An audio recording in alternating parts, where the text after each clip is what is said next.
Ayan guys, so tanghali na yan guys, may bumibili pa rin. Siguro 11 o'clock na yan ng tanghali. Ayan, kung makikita ninyo guys, so nalipat na namin dyan sa may harapan yung aming mga panindang karne at yung mga gulay namin is halos lahat ay pinasok na namin sa loob kasi medyo mainit na. So guys, ganyan namin iniingatan ang aming mga paninda dito sa aming mini Talipapanan sa ganun na hindi kami magkakaroon ng mga sirang gulay at maalagaan namin at manatiling fresh ito. Kailangan hindi siya naiinitan. At pagkatapos mamili ng mga mamimili guys, iniisa-isa namin yung ipasok sa loob.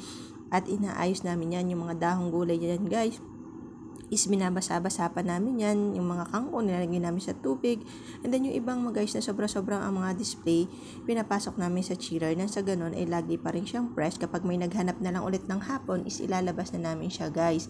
Sa mga grocery naman guys, ayan, so dumadami na siya guys. So sobrang sipag at tiyaga ang kailangan dyan guys para yung inyong mini talipapa ay maging katulad din sa amin na isang big talipapa na ngayon. So makikita niyo kailangan ninyong lagyan ng aircon or pahangin ang inyong mga panindang mga karne at mga isda dahil mga langaw ay umaali-aligid. Ayan, katulad nyan guys, binabawasan ko na yung ating mga gulay at ipapasok yun sa chiller.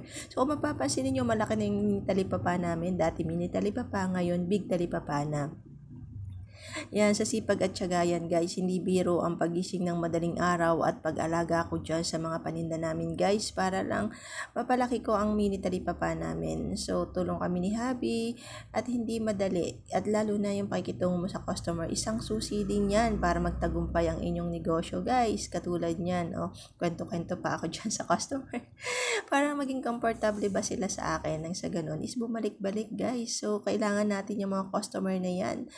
Ayan, so kung mapapansin niyo, 'di ba dati sarado yung bintana na yan, ngayon pinabuksan na natin. So dalawa na yung ating pwedeng daanan nila, and then pagbilhan nila sa umaga, nakakapasok sila dyan, and then lilipat sila dyan sa kabila para dyan sila magpa-compute na kanilang mga pinamili. So ayan guys, meron tayong harang dyan para hindi sila nakakapasok sa mismong kaha namin. Siyempre, safety first. Ayan, so dami natin ng kalabasa at mga gulay Tagalog. So yan, senyales yan guys na talagang palaki na ng palaki ang ating mini talipapa dahil sa sipag at tiyaga. Ayan, yan ang sekreto natin guys kung bakit napalago natin ang ating negosyo.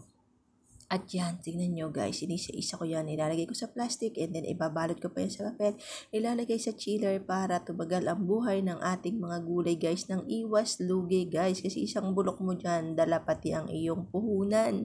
So kailangan talaga guys, matyaga tayo. So yan.